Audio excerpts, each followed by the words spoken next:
Five Nights at Freddy's 4 is the most mysterious game in the franchise. Most of the game is still up to debate to this day, more than 10 years after it was released. Scott has a tendency to put things in his games to explain misinterpretations from the previous game. A lot of content has been made with the purpose of solving or adding context to this game, most of which focuses on the nighttime gameplay. Changing it from what I believe are nightmares formed from Mike's trauma to fear gas chamber experiments that may or may not be underground his father made him, or a random kid experience that later on Mike also dreamt. What I'm interested in is the between night minigames, and more specifically Night Force minigame. This minigame feels really out of place. It shows us Dave begging Mike to let him out of the parts and service room. It ends abruptly with kinda nothing happening. Is the shortest one by far. It is also the only one that does not take place in the map all the other minigames use. It feels very random, like Scott went, well, I need one more minigame and this is the best I can come up with. But Scott has said that he didn't put random Easter eggs in Fnaf 4, so a whole between night minigame being just fewer would not make any sense. One thing this minigame shows us is Mike's progression in bullying before we get the big bite. Something else is that we don't get the tomorrow is another day, signaling that something big is happening the next day. It can be seen as just foreshadowing for the next minigame, but there is something else. Next to Dave is a suit with something sticking out. The essence of these pixels is widely debated. Some theorists believe this is just the wiring of the suit, while the other side believes this is hair sticking out. What do I think? I think this is a body, but what does this background detail tell us? Stick around, because while this video started as a few dots that when connected form an interesting idea that didn't really lead anywhere, to becoming an insane theory that got debunked while the script was written, to finally becoming a less insane theory that has some chance of being true. Why do I think this is a body and not wires? First of all, this does not look like wires at all. The wires in the animatronics are never depicted as brown. Scott usually uses blue and red, plus the brown used merges with the color of the inside of the suit. There's also no reason for Scott to show wires sticking out of the suit. This game is more detailed in its pixel art compared to the previous games, but adding wires to a background suit used in a minigame that lasts less than a minute is simply a waste of time. Okay, but is there evidence for a murder at Fredbear's? We have rumors spread by the pigtail girl of hidden bodies, a popular theory going around the Fnaf community that she is talking about the stuffed workers in Murray's custom manner. While it's possible, I don't think rumors of bodies stuffed in suits in 79, in a whole different establishment, would have become a playground rumor in 83. As we know now, the only people aware of the deaths in the manor are Arnold, Dispatch after acquiring MCM, and possibly Edwin if we believe he is still alive, but they have no reason to spread rumors about them. She's also standing right next to Fredbear's family diner. If she was talking about MCM or Freddy's, she would have specified as they are separate locations. Well, Freddy's is, Fredbear's is probably MCM, but this is a different topic. In Fazbear's Frights number 3, 1:35 AM's third story, The New Kid, we can see a body stuffed in a golden Freddy suit, with an emphasis of the body's hair sticking out. And yes, there are differences between the story and the games. In The New Kid, the body is described as having curly black hair, which does not match the one in the games. The body is in a golden Freddy suit, while the body in the games is in a spring Bonnie suit.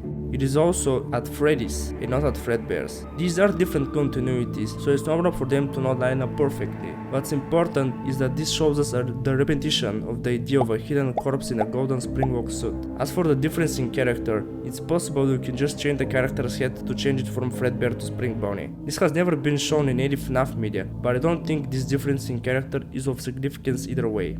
The UCN cutscenes, Toy Chica the high school years has evidence of a hidden murder. Here, Toy Chica is William Afton and falls in love with with a different animatronic every day. She talks about how she's going to make them hers, but at the end they all end up as souvenirs in her backpack. But before she kills anyone, she has foxes hooked in her backpack, showing William had a victim before all the others. The fact that the victim is Foxy is interesting, as Foxy has a connection with a missing kid at Fredbear somewhere else too. And that is the stage 1 minigame in Fnaf 3.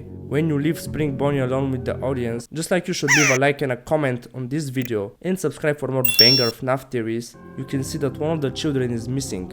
And you can later see the spirit alone in a back room. This kid is wearing a Foxy mask. Skeptics can say that the Happiest Day minigames aren't representation of real events, and the spirit you help in the minigame is Fritz, who can't die at Fredbear's in 83, as the MCI happens at Freddy's in 85. And they would be correct. I don't think this is a literal representation of how Fritz died, but I do think this clearly shows us that there is a missing kid there. Fritz is just standing in the place of the actual missing kid. He's also standing in a back room, just like in the FNAF 4 minigame. There are other small connections between Stage 1 and FNAF 4. Stage 1 and the minigame in the parts and service room both happen on the 4th night of their respective games. Also, if you look at the map of the minigame, you can see the missing kid is in the box that stood down and 3 across, while the minigame that shows us Afton stuffing a kid in Spring Bonnie is the 3rd minigame that happens after you beat Night 2. Is this a stretch?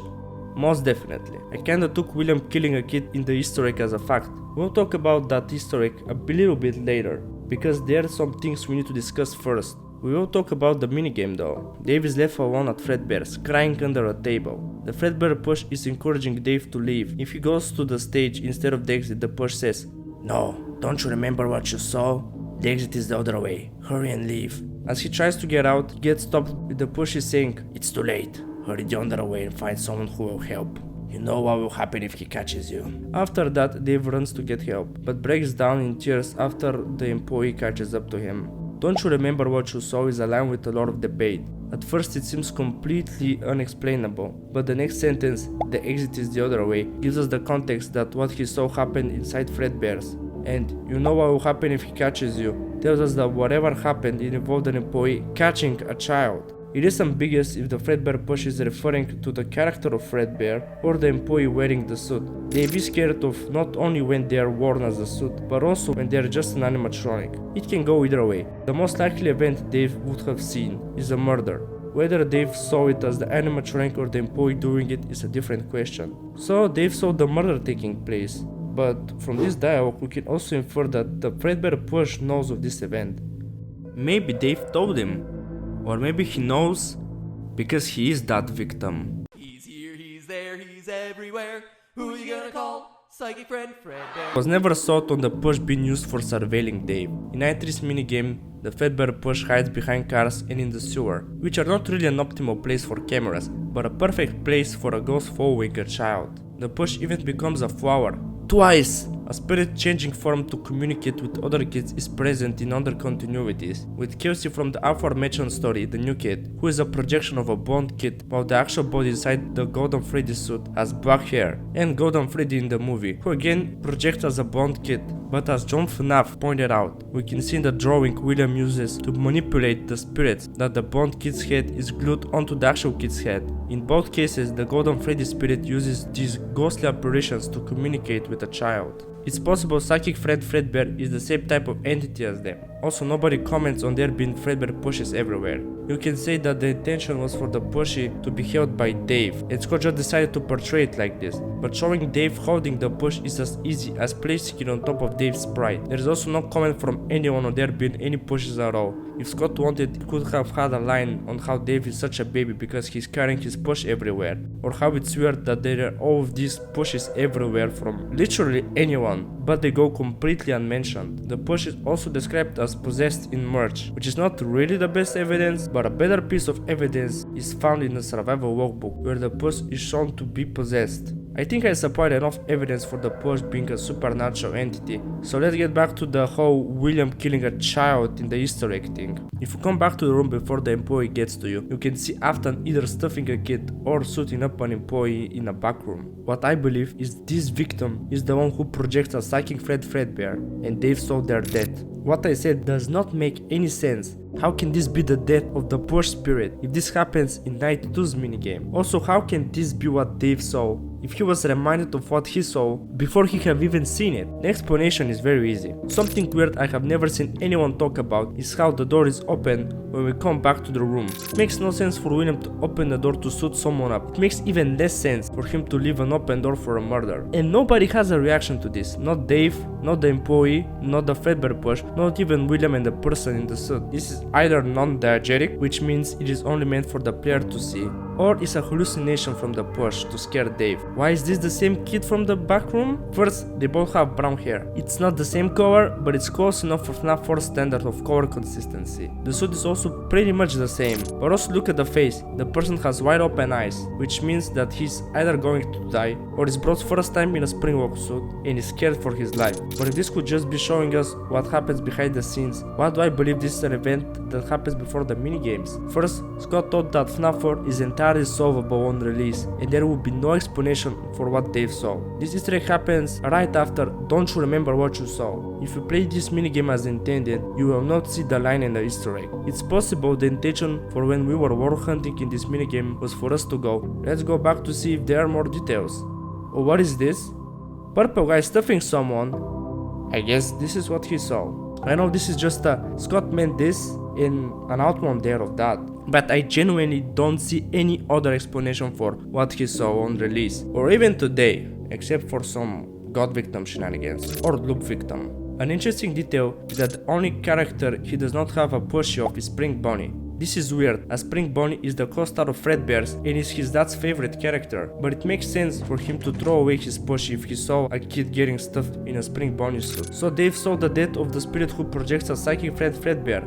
But who is this spirit? The theory up until now I think is pretty solid, but to be honest, I think finding the identity of the kid is very hard. Let's look at our contenders. After William killed Charlie at Fredbear's and sped off, Dave ran off to that place. William got mad, hid the body in the suit and showed it to Dave to scare him. After that, Charlie started appearing as the plush. This was the original theory I made. I've always been a fan of CharliePlush, so I was very happy for it to work out. But the theory is pretty much dead because of the new activity book Ticket to Fun. In this book we get some interesting lore. One thing we learn more about is the security bracelets we see in the security puppet minigame. We learned that they were used at Freddy's, not at Fredbear's. We know these are the same bracelets because if we use the UV flashlight we can see the Charlie sprite used in the security puppet minigame. Charlie 87 is almost confirmed also, as we have a Let's Party graphic on the bottom of the page, which is the same as the one on Toy Chica's bib, connecting it to the FNAF 2 location. We know that security was a priority in the reopened Freddy's, so a security puppet is a perfect fit for the location. If Charlie died in 87 at Freddy's, it would be hard for her to be in a suit at Fredbear's in 83. I'm not saying that Charlie 87 is true, I think there's some serious evidence for Charlie first, but even if she died first, she would have still died at Freddy's, and it would be very hard for William to run off after killing her, then coming back to Freddy's, getting her body, going to Fredbear's, and stuffing it in the Spring Bonnie suit, which literally has no evidence of happening. Also, the person seems alive when William puts the hair on, so no CharliePlush.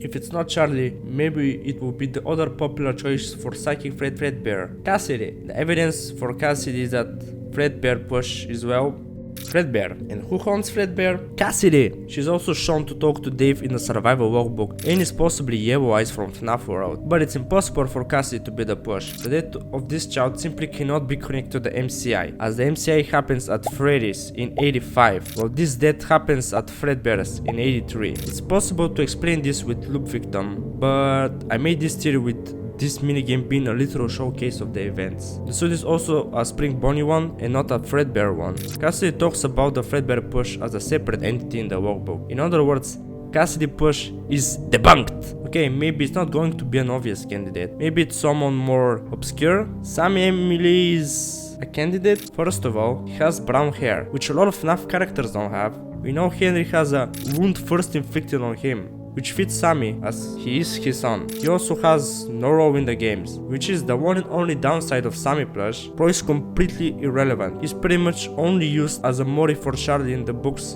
and we know that the family trees are not always the same between continuities. William in the games has 3, possibly 4 kids if we believe Vanessa is one of them. In the trilogy, he is shown to only have Elizabeth, and in the movies, he only has Vanessa to our knowledge. so there's literally no evidence for his existence in the games. And if he does not exist, it's pretty hard for him to be the plush. If you look at me, you can clearly see that I'm a big fan of the best written and most canon character in this franchise, Andrew. If this is him, this will make him the first domino. Well, okay, if this is Andrew, this will make him William's first murder. Okay, they are not even confirmed. Okay, the first victim in Mike's saga, let's say, which would explain why he is the one you should not have killed. There's also the explanation for how he attached to William, as there is the possibility he used this suit to repair himself after Fnaf Theory. But there is one little problem. Stitch Line is very much dead, so as much as it pains me to say, AndrewPlush is not canon. Fritz is only here because of his connection to Stage 01 and Toichika the high school years. Yeah, there's zero chance for him being the plush. We know for a fact that there were experiment victims. The fredbear plush is also shown next to the experiment cameras. There is a connection there, but there's literally no reason for William to kill them at fredbear, so Rory is a no-go. Okay, so who is it then? Is this some random unnamed victim of Afton we never hear from again? That would be deeply unsatisfying. But what if I say the identity of the kid does not matter, because we have another option?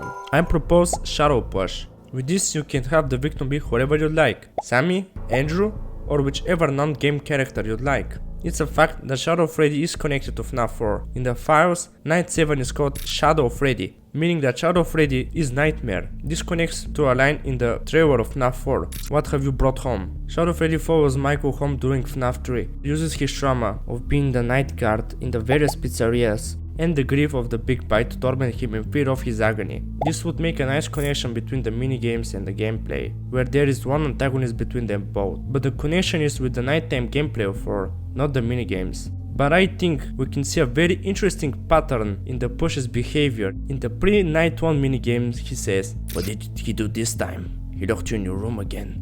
Don't be scared, I'm here with you." There isn't a lot we can get from this. The only interesting detail is, what did he do this time? From this we can infer that Mike's bullying isn't something new, as he locked you in your room again. This minigame, the push seems malevolent. Let's compare it to the other minigames. In the post-Night 1 minigame he says, "You know he's hiding again.